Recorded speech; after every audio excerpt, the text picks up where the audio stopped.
হয় লোৱাৰ প্ৰাইমেৰী আৰু আপাৰ প্ৰাইমেৰীৰ আমাৰ বহু প্ৰতীক্ষিত যিখিনি নিযুক্তি আছিল সেই নিযুক্তিখিনি আমি সমাপন কৰোঁ আৰু ইয়াৰ লিষ্টখন চূড়ান্ত কৰাৰ কাৰণে আমি প্ৰথমতে গ্ৰেজুৱেট টিচাৰ পোষ্ট গ্ৰেজুৱেট টিচাৰৰ ফলাফল ঘোষণালৈ অপেক্ষা কৰিবলগীয়া হয় কাৰণ আমাৰ হাতত তথ্য আহে যে যিসকলে ইউ পিত এপ্লাই কৰিছে তেওঁলোকে GT2 এপ্লাই কৰিছে আমি যদি আগতীয়াকৈ LP UP ৰিজাল্ট দিয়াৰ পাছত আমি যিসকলক বাছনি কৰিম তেওঁলোক যদি আকৌ GT2 বাছনি হয় তেতিয়াহ'লে তেওঁলোকে চাকৰিটো এৰি গুচি যাব কাৰণ এইটো এটা ব্যয়বহুল আৰু দীঘলীয়া কষ্টকৰ প্ৰক্ৰিয়া গতিকে যাতে কোনো ধৰণৰ অভাৰলেপিং নহয় তাৰ কাৰণে আমি যথেষ্ট যত্ন ল'ব লগা হৈছিল ইতিমধ্যে গ্ৰেজুৱেট টিচাৰ পোষ্ট গ্ৰেজুৱেট টিচাৰৰ তালিকাখন চূড়ান্ত হোৱাৰ পাছত আমি তেওঁলোকক আহ্বান জনাওঁ তেওঁলোকক উইথড্ৰ কৰিবৰ কাৰণে প্ৰায় 800 কেণ্ডিডেট তেওঁলোক ইয়াৰ পৰা উইথড্ৰ কৰাৰ পাছত আমি LP UPৰ তালিকাখন চূড়ান্ত কৰি আজি আমি সফলতাৰে নিযুক্তিসমূহ বিতৰণ কৰিবলৈ সক্ষম হৈছোঁ আৰু যিসকল বাছনিত উঠিছে যিসকলে নিযুক্তি পাইছে তেওঁলোকে এপইণ্টমেণ্ট লেটাৰ পৰ্টেলৰ পৰা ডাউনলোড কৰিব পাৰিব আৰু খুব সোনকালে আমি গ্ৰেজুৱেট টিচাৰ আৰু পোষ্ট গ্ৰেজুৱেট টিচাৰৰ নিযুক্তি পত্ৰ আমি বিতৰণ কৰিম তাৰিখ কিমান আছে সম্ভৱতঃ 13 তাৰিখ কাৰণ ইয়াৰ কাৰণে আমি তেওঁলোকৰ ডিষ্ট্ৰিক্ট চিলেকশ্যন আমি প্ৰত্যেককে আমি অপশ্যন দিব লগা হৈছে আৰু কিছুমান পদ সকলো জিলাত নাই বিশেষকৈ পোষ্ট গ্ৰেজুৱেট টিচাৰৰ পোষ্টসমূহ সকলো জিলাত নাই গতিকে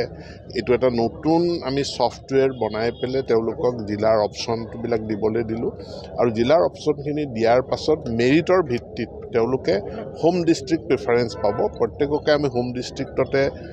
নিযুক্তিটো দিবৰ কাৰণে চেষ্টা কৰিম কিন্তু হোম ডিষ্ট্ৰিক্টত যদি পৰ্যাপ্ত সিমানখিনি পদ নাথাকে খালী পদ নাথাকে তেনেহ'লে কাষৰ ডিষ্ট্ৰিক্টলৈ আমি তেওঁলোকৰ ছেকেণ্ড প্ৰিফাৰেঞ্চ থাৰ্ড প্ৰিফাৰেঞ্চ এনেধৰণে আমি এটা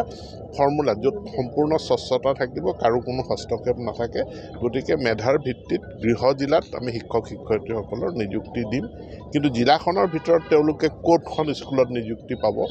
তাৰ কাৰণে জিলা পৰ্যায়ত এখন কমিটি থাকিব কাৰণ আমি নিড বেছ যিবিলাক বিদ্যালয়ত খালী আছে পদ তাতে আমি নিযুক্তি দিব লাগিব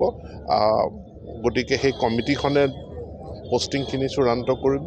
অভিভাৱক মন্ত্ৰীৰ অনুমোদন সাপেক্ষে আমি স্কুল এলটমেণ্টখিনি জিলা পৰ্যায়ত কৰিম আজি 9 নৱেম্বৰ অৰ্থাৎ 13 নৱেম্বৰতে হোৱাৰ যথেষ্ট সম্ভাৱনা থাকে হয় অহাকালিলৈ আমাৰ চৰকাৰৰ এটা ডাঙৰ কাৰ্যসূচী আছে যে 33,000খন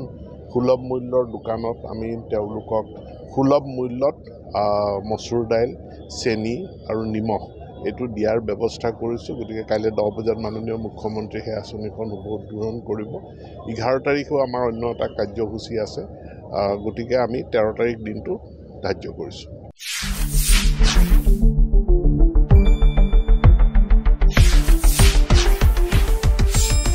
শুদ্ধ আৰু বিস্তৃত বাতৰিৰ বাবে চাই থাকক নিউজ ডেস্ক ৰিপোৰ্ট।